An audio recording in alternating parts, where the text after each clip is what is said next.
Everyone hates unnecessary reboots. I found 5 remakes of classic sci-fi gems that are just as good as, or maybe even better than the original. Let's talk about it.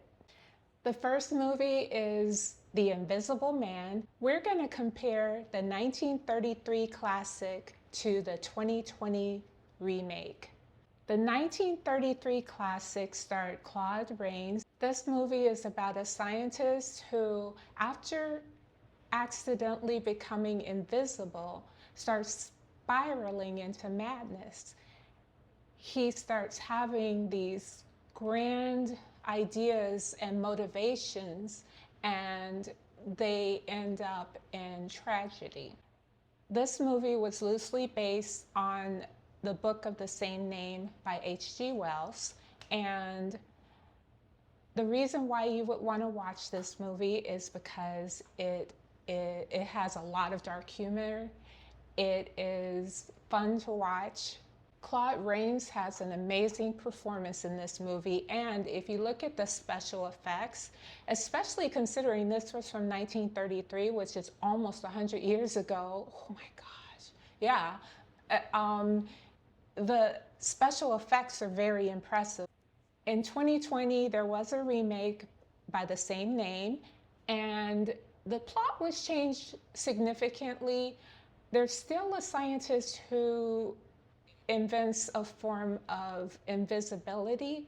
However, he is the tech mogul ex-boyfriend of the actual protagonist that the film is focused on. It's about a woman who escapes her ex, who is very abusive, and she starts experiencing things in her life that make her come to believe that her ex is stalking her and harassing her and using invisibility to do it.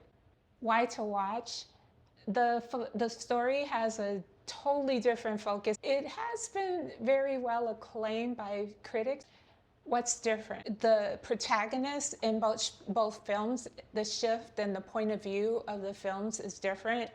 In the 1933 version, the focus is on the actual invisible man, and it's kind of it's shown from his point of view. We start out the movie by following him, and then the 2020 version, the point of view is from the victim of the invisible man, and we follow her throughout the movie. The motivation of the invisible man is different as well. In the 33 version, the experiment that he did caused him to go further into madness, which amplified some kind of delusions of grandeur, and being invisible, he was able to inflict harm on multiple people. Whereas in the 2020 version, he's focused on his ex-girlfriend, and his whole motivation is to make her life miserable. She's the main victim, whereas in the 33 version, there were multiple victims, and it really wasn't personal. Well, one victim was kind of personal, but most of the victims, it wasn't too personal. It was just the invisible man was there, they pissed him off, and he just decided to mess with them because he could, or whatever.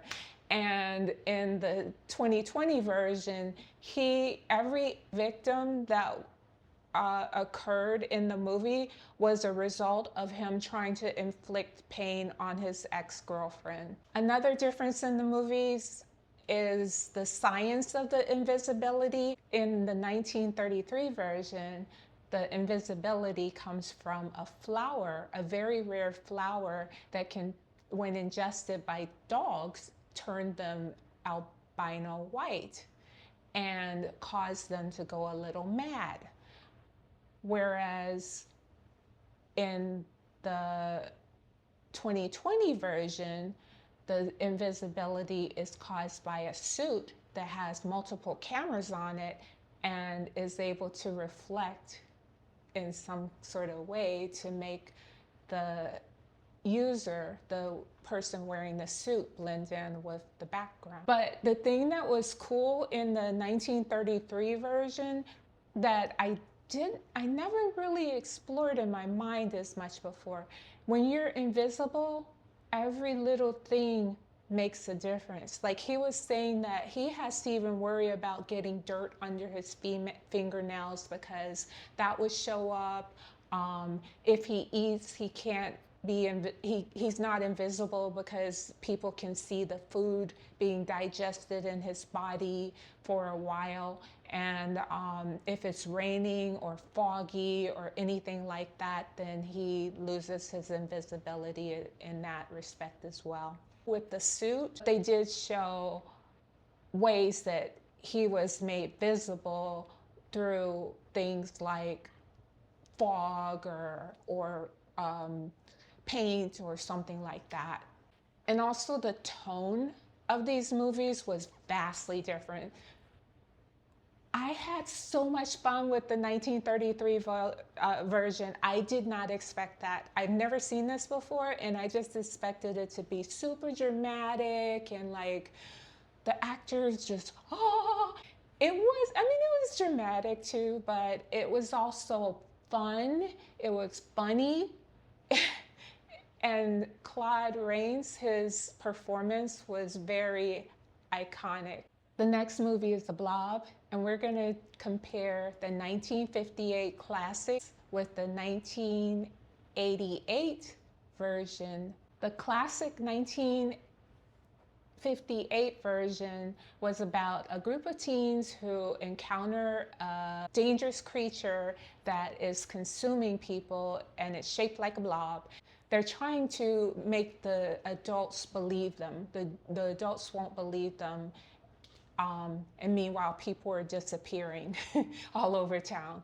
I gotta say something. I did enjoy the movie, but there was one thing that just took me out of it at first. And then once I got over it and I just was like, okay, whatever, it is what it is, I was able to enjoy the movie a lot. That is Steve McQueen. I think I read somewhere that this was like a star-making vehicle for him. My problem with it is that he was playing the main, like the protagonist, the main teen in this feature.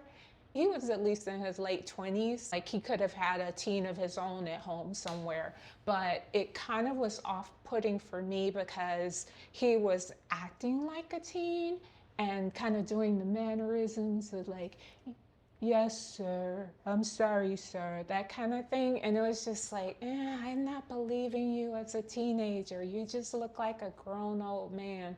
So yeah, it is what it is. Once I got over that, I really enjoyed this movie. Why to watch it? It's dramatic and it has a little bit of comedy just sprinkled in there. It's a classic, you gotta watch a classic. It's entertaining. And it's a little scary at times too, without all of the gore, because this is, the 50s still. So, they're not going to have all that gore. But for one thing that I didn't realize, I think I've seen this movie before when I was really young, but watching it as an adult, the horror of the Blob, even though they didn't show it in details, it was very terrifying and very just to think about it because for instance the first person who was the victim was an old man who got it on his hand, and the way he was groaning and screaming and grimacing, it just like, because you imagine what the blob is doing to his hand at that moment. So ooh. Yeah, so the horror in this movie was more implied than it was shown, but it was still effective. The remake from 1988, it has a similar plot. It's a bunch of teens who encounter this alien being or blob, and they have to try to convince the adults that, hey, it's consuming people, and what are we gonna do? We've gotta do something, we gotta let people know so that the town is in danger. Um, it did have a few changes to the plot as far as the protagonist and who was actually leading the group to, all of that.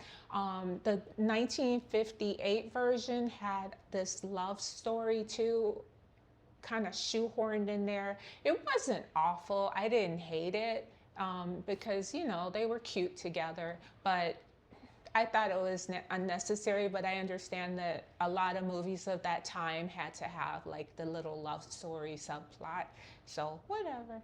But in the 80s, it looked like it subverted expectations. I'm just gonna say that to not spoil a lot of stuff if you want to see it and you haven't seen it yet. It had a similar plot, but you'll see that it's similar but somehow different. So why would you want to watch the 80s version? Well, it's fast paced, it's got dark humor, it was fun. If you like body horror, then you'll probably like this. The special effects were gruesome, where the classic version implied the horror. This one just showed you the horror because it would show the blob and it's rolling along. And one thing, the blob seemed like it was faster in this movie too. In the 50s version, it was slow moving and it's like, oh, you could just run away from it, run. But in this movie, it seemed like it was moving faster, and also it had unconsumed bodies in it while it was moving and trying to grab more people. More believable teens. Yeah, I had to put that in there. Gritty, gruesome body humor. It's genuinely scary. The phone booth scene and the movie theater scene are iconic, and they just ramped everything up. What's changed? The protagonist and the motivation of the protagonist, the interaction between the teens, as well as there's no romance in there, the number of victims, and also the tone of the movie has changed too, and the level of gore. The next remake is The Fly. So we're going to compare the classic 1958 version to the 1986 remake. The 1958 version was about a scientist who created a teleporting machine. And during one of his experiments, he had an accident that caused him to be fused with a fly that had gotten into the machine with him. The movie is based on a book by George Langeland. If I said that wrong, sorry. Why do you want to watch this movie? It's got a mystery. It starts out with, that the scientist, it's not going to end well for him because it starts with his death. And the wife is accused of causing it. So it's a mystery of, did she do it and why did she do it? So the movie is told through flashbacks, and the special effects are, again, impressive for the time. And of course, I think a lot of people have seen the iconic scene from it, the help me scene. It's a beautiful movie to watch.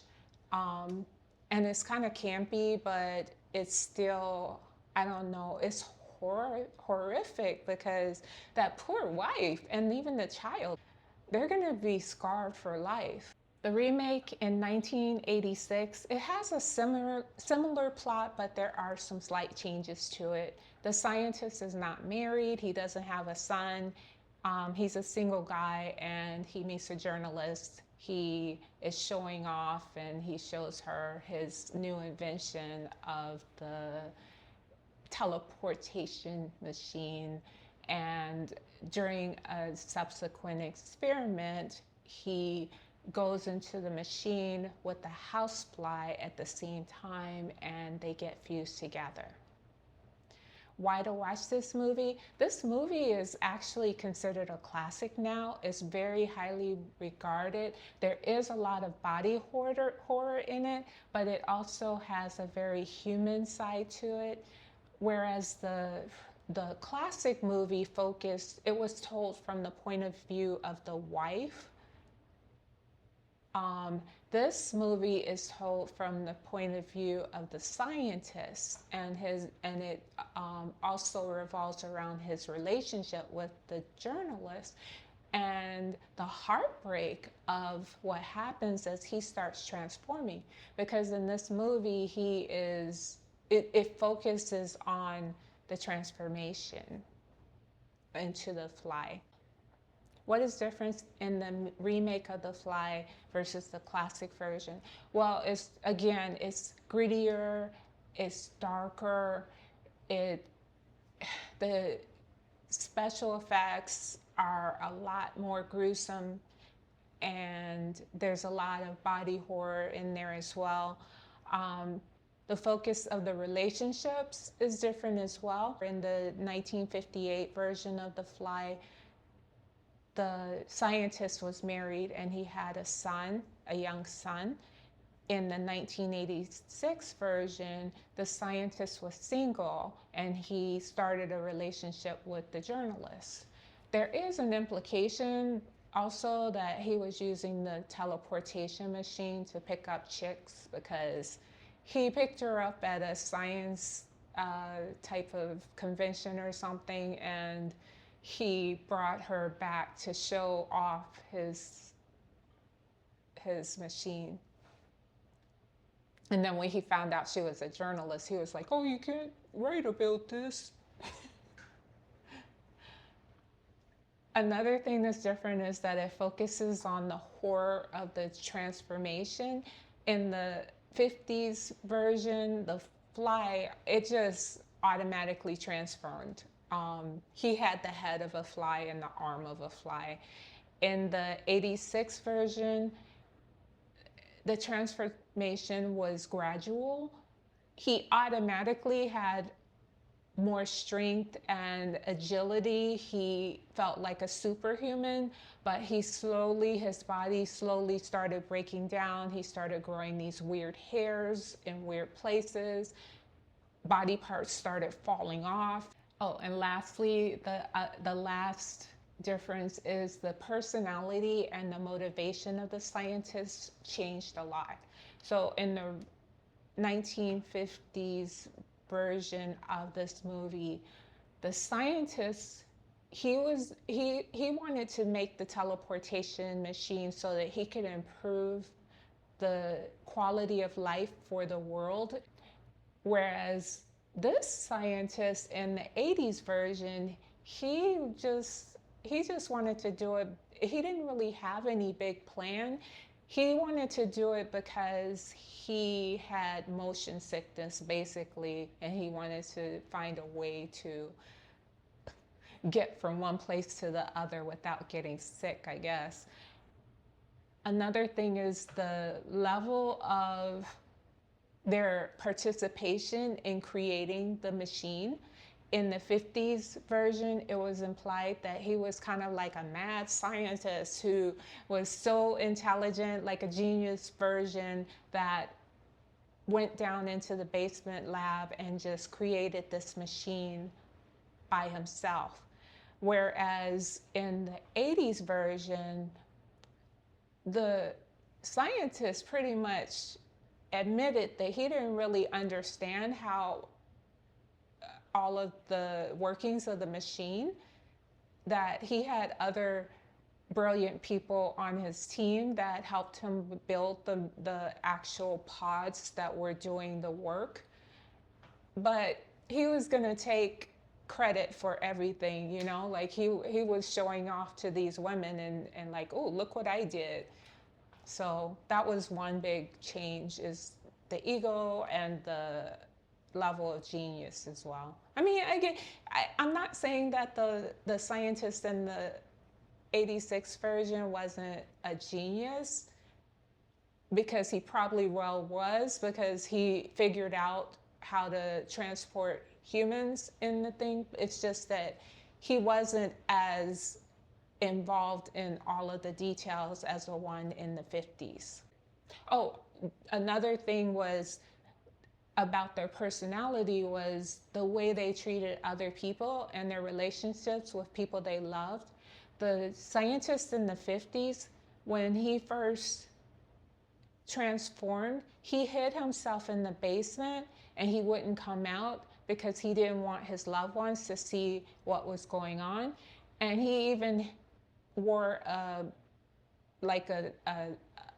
piece of cloth over his face every time his wife came in so that she wouldn't, and he hid his hands so that she wouldn't see what had happened to him. Whereas the 80s guy, he didn't care.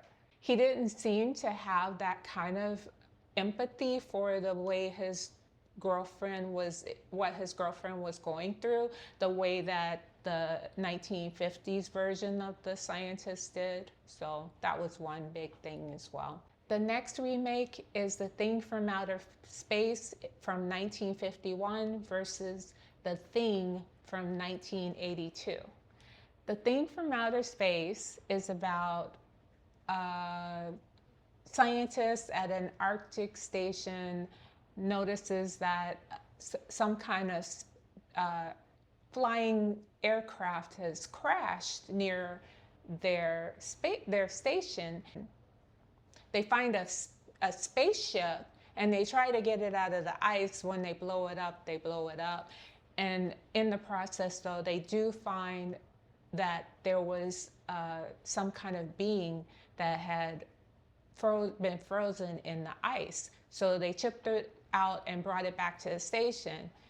And it turns out that this is a plant-based, not plant-based as in he's only eats plants or whatever. It means that he's biologically more similar to plants than human beings. But physically, he looked like a humanoid, so of course he was the alien being thawed out, and then all kinds of hijinks ensued from that.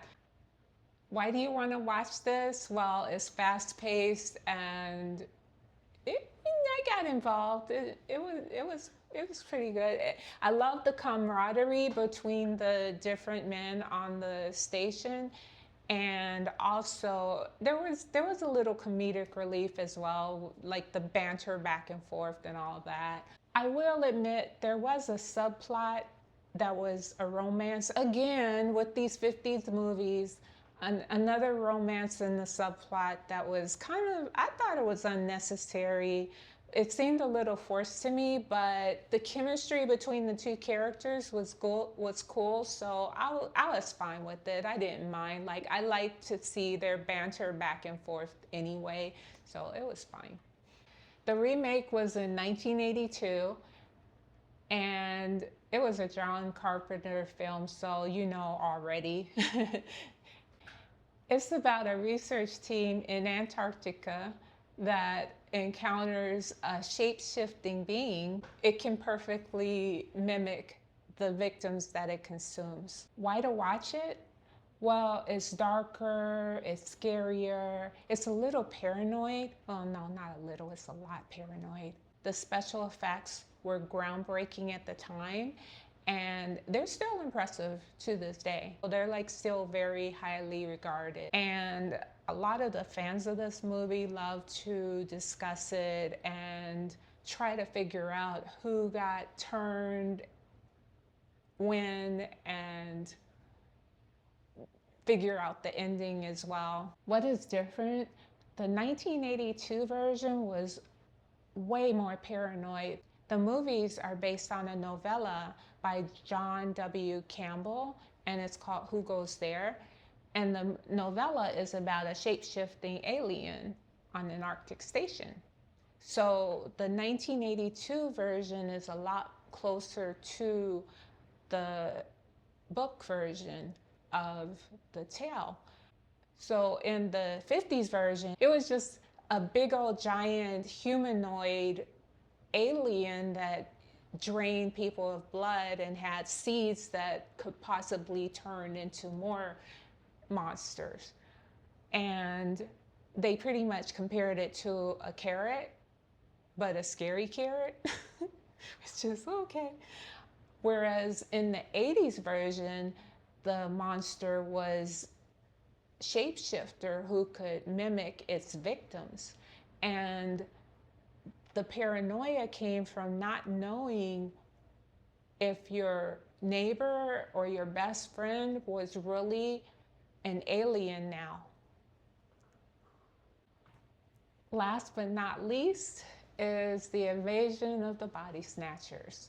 We're going to compare the 1956 classic to the 1978. I guess it's classic now. The 1956 version is about a doctor in a town who starts to notice that a lot of people are saying that their loved ones are not really their loved ones. After a while, he begins to realize that the people in the town are being replaced by alien copies. This movie is based on a book by Jack Finney. Why to watch?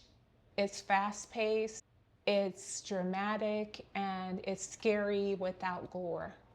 It's a classic. So the remake from 1978, it's a similar plot except a couple of changes, and the paranoia is bumped up a lot. So instead of the doctor being a small town doctor, he works for the Department of Health. Why to watch? This movie explores the horror of being watched by an alien force. And even myself, I've seen this movie a couple of times, but for some reason, this time when I was watching it, I noticed that a lot of the extras and side characters seem to be watching the protagonists and the main characters in the film. And then I started thinking, oh my gosh, are they already changed? Are they like, the aliens or the copies, the pod people? So I was starting to get paranoid. Also, too, the garbage trucks, a thing that you probably don't notice on the first watching or the first viewing, is that the garbage trucks are pretty much operating 24/7. And at first it was just normal operation, and then you'd see people bring their trash can all the way out there and run after it and put it in there. But then after a while, the trash cans were just full of this hairy looking stuff. And that was probably the leftovers from the people who had been changed into the copies. So, and there's this one scene where this one character is just leaning up against a dumpster that's full of that stuff, and he's just not even noticing it. Another reason to watch it is it has higher stakes and it's a more realistic version. And also, the alien threat is a parasite in a way that seems very realistic. The beginning of the movie, it shows these spores coming down and landing on the native plants, and they just immediately start forming into pods, and then they have these pretty little flowers coming out of it, and then the people are going and picking them and smelling them and like, so that was frightening to think of that. And then also too, like there was this one scene where they just bust in a whole busload of children, and the children are saying, I don't want to take a nap, I'm not sleepy. And they're just like moving them in there because it happens while you're sleeping. So they're just, come on, just kind of herding the children in there. Ooh, creepy.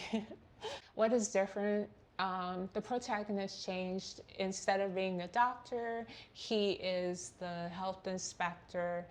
And also in the first movie, the doctor, it starts out with him at the police station and he's telling his story. So there's a voiceover throughout it, where he's talking about what happened, the events that happened. Whereas this is a third person story that's being told, but it is from the point of view of the health inspector. And also the love interest in the original was, I think she was a old college friend, which was really wild because the protagonist looked to be about 40 and she looked about 20, but what do I know? You know, the setting is more urban than in the newer version than it was in the original. It was a smaller town. They had like a square where they went to, and this seemed like this was a bigger town with more traffic and all of that.